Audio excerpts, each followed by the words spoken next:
Everyone.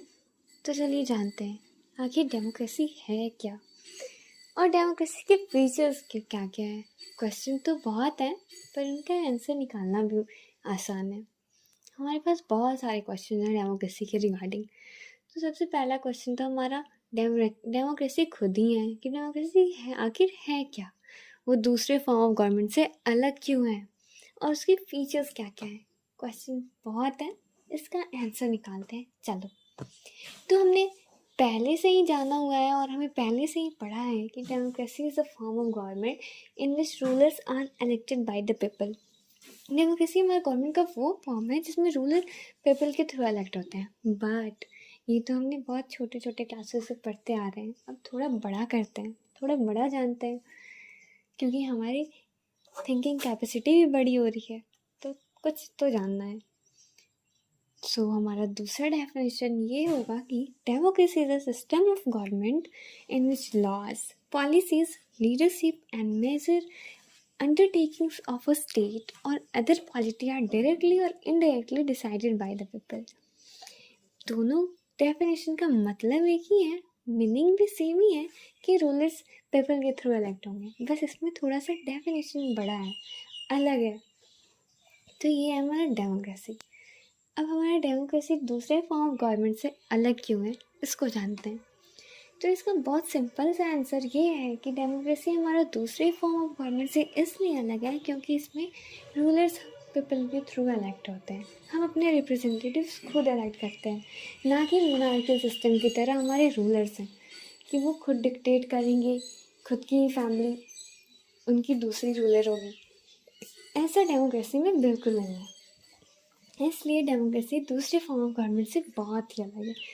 This is India's democracy, ये है हमारी डेमोक्रेसी। अब चलो जानते हैं फीचर्स ऑफ डेमोक्रेसी आखिर है क्या।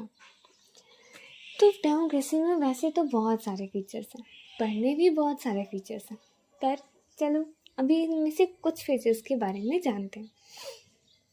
Democracy have the following features. The first features are the is rulers are elected by the people who take all the major decisions.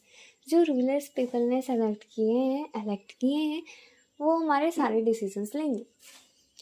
Second, election offer a choice and a fair opportunity to the people to change their current ruler. Elections एक ऐसा हमारे लिए benefit है जो हमें एक fair opportunity और choice देता है कि हम अपने रूलर्स को चेंज कर लें अगर वो कुछ सही से फंक्शन नहीं कर रहे हैं, कुछ गलत कर रहा है। फिर थर्ड, ये सारी जो अपॉर्चुनिटीज़ हैं वो सारे लोगों के लिए अवेलेबल है, चाहे वो SC हो, ST हो, जनरल हो, OBC हो, जिसमें कास्ट के लोग हो, सबके लिए इक्वल बेसिस पे इक्वल अपॉर्चुनिटी दी गई है अपने वोटिंग सिस्टम के थ्रू करंट रूलर को चेंज करने के लिए।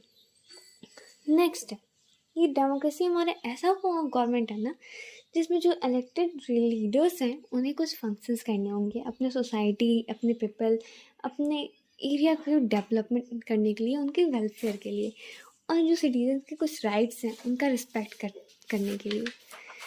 ये है हमारी फीचर्स ऑफ डेमोक्रेसी। होप आप लोगों को इतना समझ में आया हो, मुझे भी अच्छा लगेगा अगर आप लोगों को समझ में आएगा। And our third and last topic is 1 person 1 vote और 1 वैल्यू। आखिर 1 person 1 vote और 1 वैल्यू है क्या, क्यों पढ़ते हैं इसे, क्यों जानना ज़रूरी है इसे। ये जानने से पहले चलिए और छोटा सा टॉपिक जानते हैं कि आखिर यूनिवर्सल अडल्ट फ्रेंचाइज है क्या।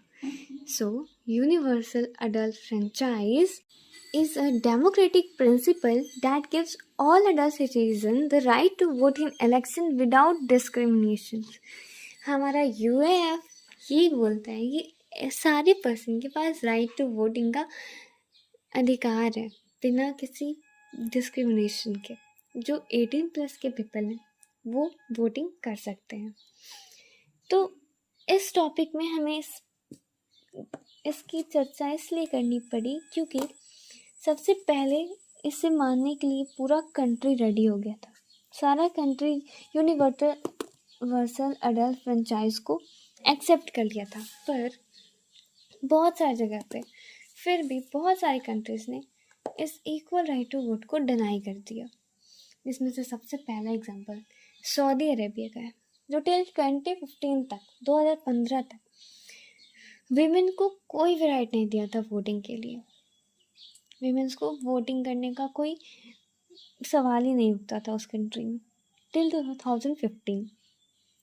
सेकंड, एस्टोनिया अपना सिटीजनशिप रूल इस वे में बनाया था ताकि जो लोग रशियन माइनॉरिटी से आए उनको बहुत डिफ़िकल्टी होती थी राइट टू वोटिंग सिस्टम में, right to vote system. Third, Fiji में इलेक्ट्रो सिस्टम इस टाइप से था कि जो इंडिजीनियस फिजियन है उनकी वोट्स की ज़्यादा वैल्यू होती थी then that of Indian Fijian, जो इंडिया के लोग फिजियन में गए हुए हैं उनके कंपेरिजन में। तो ये गलत है। इसके बाद बहुत सारे चेंजेस आए, बहुत सारी प्रिंसिपल्स आए, तो उसके थ्रू ये चेंज हुआ, विमेंस को भी इक्वल राइट्स मिले। That is, it is better said that democracy is based on the fundamental principle of political equality. This gives us the third feature of democracy, that in a democracy, each adult citizen must have one vote and each vote have one value.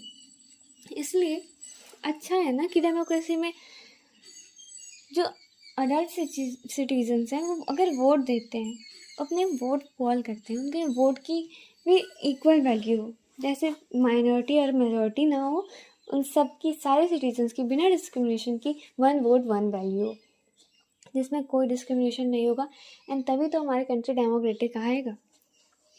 So guys, आज इतना ही।